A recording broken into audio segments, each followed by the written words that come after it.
On February 7th of this year, as the U.S. Senate debated confirmation of Senator Jeff Sessions to become Attorney General, Senator Elizabeth Warren spoke against the confirmation, criticizing his record on civil rights.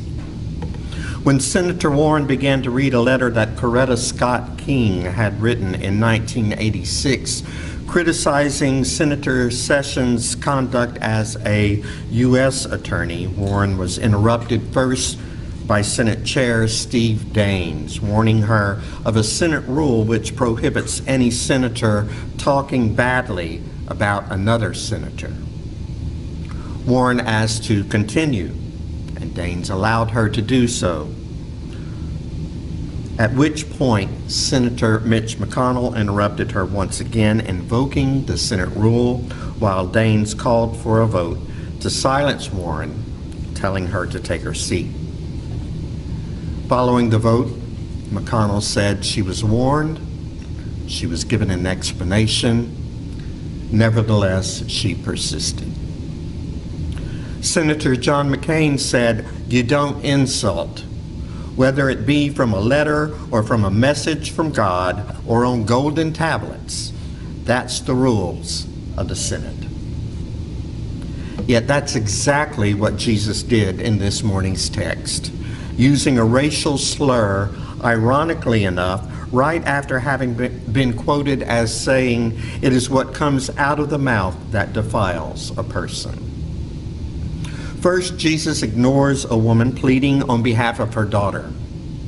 Then he points out her Gentile otherness and refuses to help her out, claiming he was only sent to help his own kind.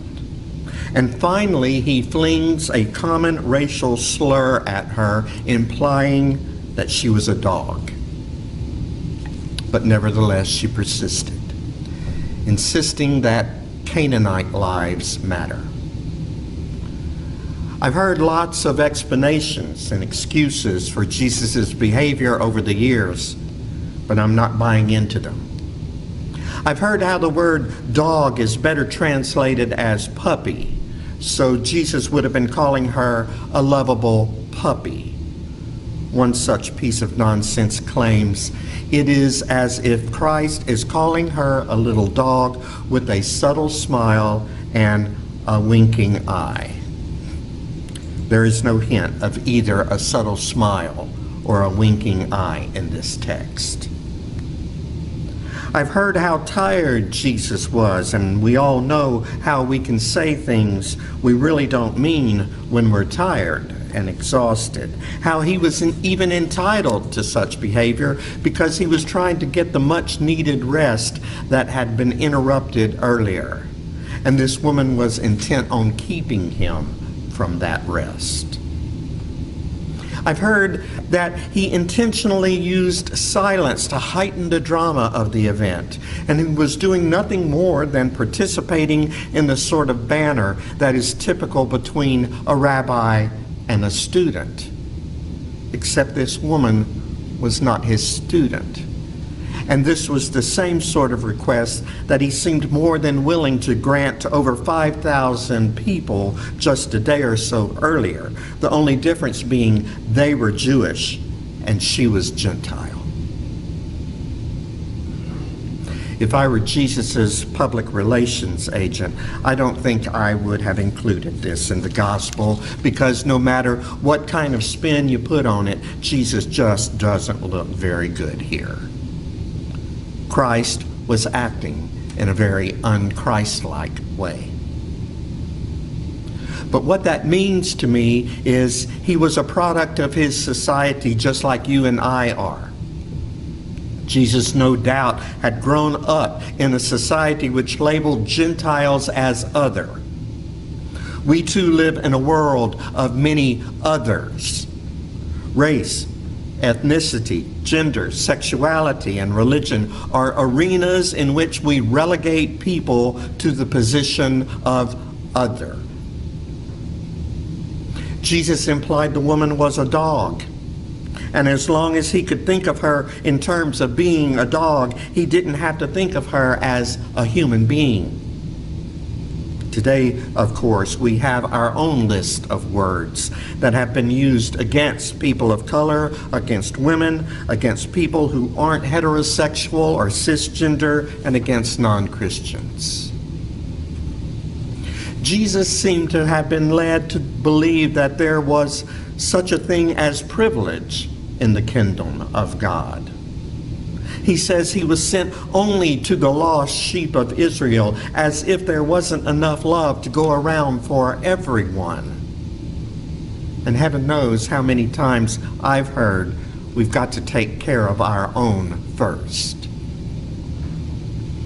Yes, Jesus was just like you and me in so many ways. But here's how he differed from many of us. He was teachable. A Canaanite woman's love for her daughter drove her to persist in her pleas for help. She wouldn't take no for an answer. She knew that she was as entitled as anyone else to a healing miracle. She knew that she was a child of God and she wouldn't be turned away. And because of her persistence, Jesus came to understand that this woman, and indeed every person, was wonderfully made in the image of God. Like Jesus, we can get it wrong. And then in our encounters with whomever we think of as other, we can have our hearts and minds changed. Reverend Dr. Jackie Lewis says, we can get it wrong and then we can get it right. We have to get it right. If we believe in the radical love of Jesus as a call on our lives, we must be clear that we are not saved until everyone is saved. And they are not saved. The people of God are not saved unless there is food on the table, clothing on their backs, and health care for their families. And I will add that we are not saved until white supremacy is a thing of the past. We are not saved as long as LGBTQ people are treated as subclass citizens.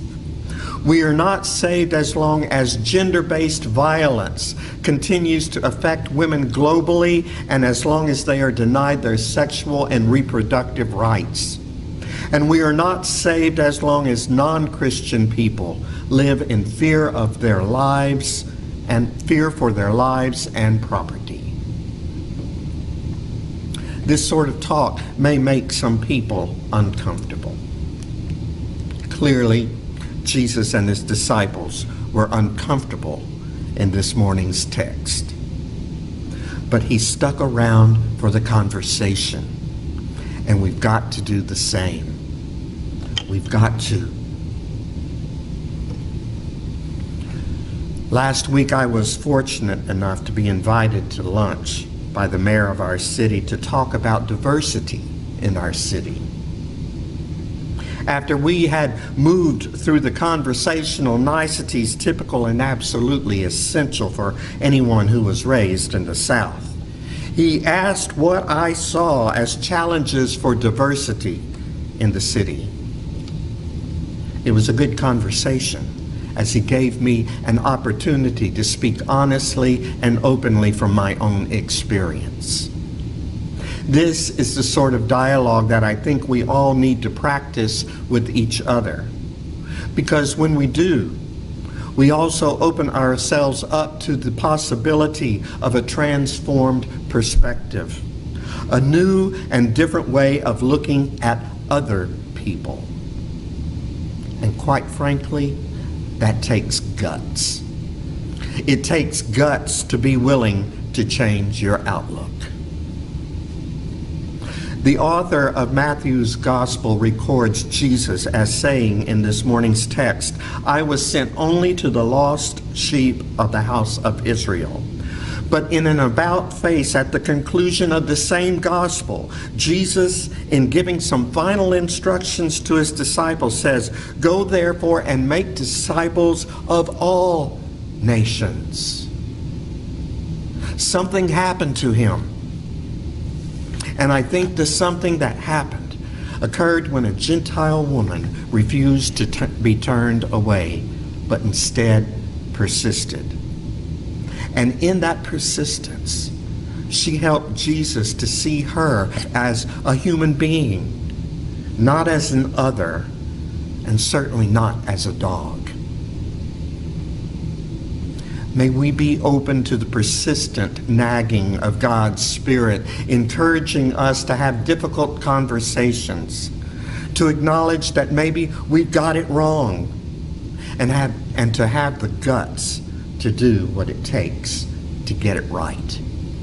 Amen.